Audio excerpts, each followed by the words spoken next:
Hello student, फिर से एक बार मैं अपनी आगे की क्लास में आपको अध्याय नंबर 6 से खरीफ की फसलों के रोगों को लेकर एक बार फिर से आपके सामने क्लास में आया हूँ।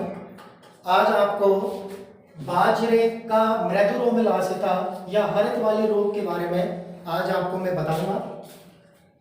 यह हमारे राजस्थान और भारत में काफ़ी जगह ये पाया जाता है। ये रोग इसे स्थानीय भाषा में जोगिया रोग के नाम से जाना जाता है।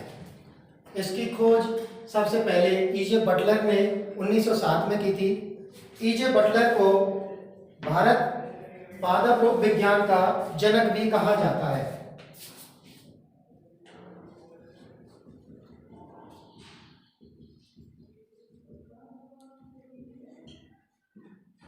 ईजे बटलर को पादप रोग विज्ञान का जनक भी कहा जाता है। यह बाजरे की फसल में 10 से लेकर 66% तक हानि पहुंचाता है। फिर से रिपीट करते हैं। बाजरे का मृदुरोमिलासिता या हरित वाली रोग, जिसे स्थानीय भाषा में जोगिया रोग के नाम से जानते हैं, और इसकी खोज करता है ईजे बटलर, जिन्हें पादप रोग विज्ञान का जनक भी कहते हैं। यह बाजरे की फसल में 10 से 66% तक हानि पहुंचाता है। अब इसके नेक्स्ट पार्ट पे आते हैं कि यह किसके द्वारा फैला जाता है। इसका रोगजनक क्या है? इसका रोगजनक है स्पोरा ग्रेमनिकोला। यह एक अविकल्पी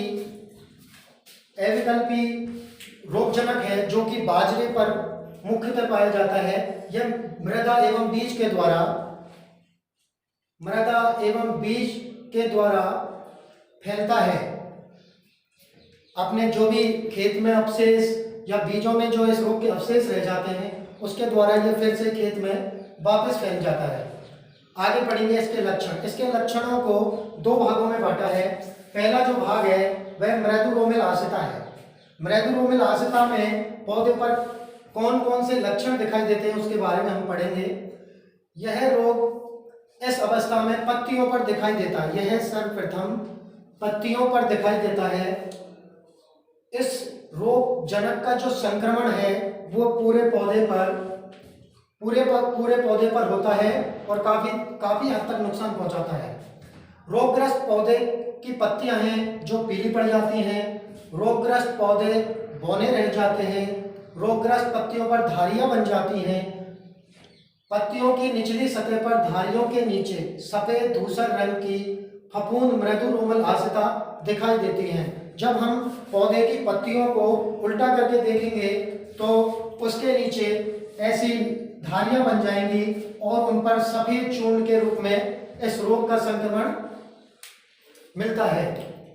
पत्तियां ऐठी हुई एवं झुर्रीदार दिखाई देती हैं। जो मृदुरोमिलासिता है उसका प्रभाव पौधे के पूरे भागों पर मिलता है।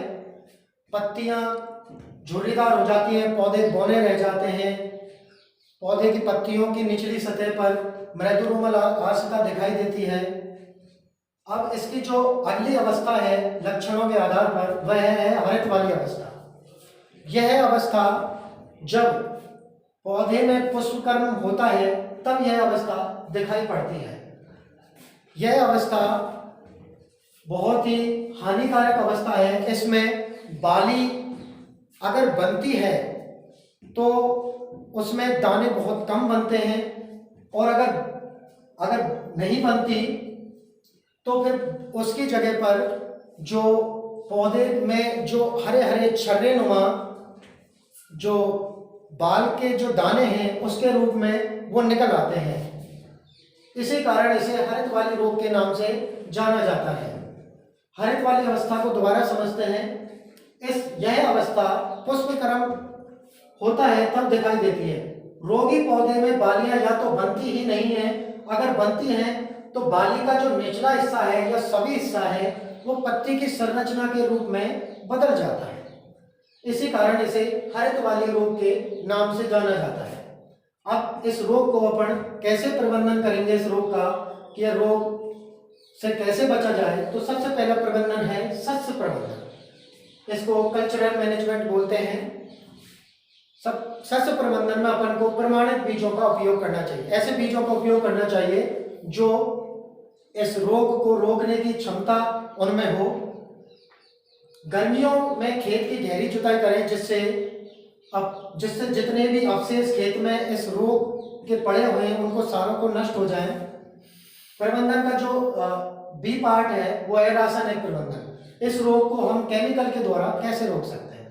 तो मैंकोजेब 2.5 ग्राम पर केजी सीड, मतलब 2.5 ग्राम मैंकोजेब से बीज उपचार करें और बुवाई करें। मतलब अपन को बुवाई से पहले बीज सीड ट्रीटमेंट करना है जिससे रोग ना फैले।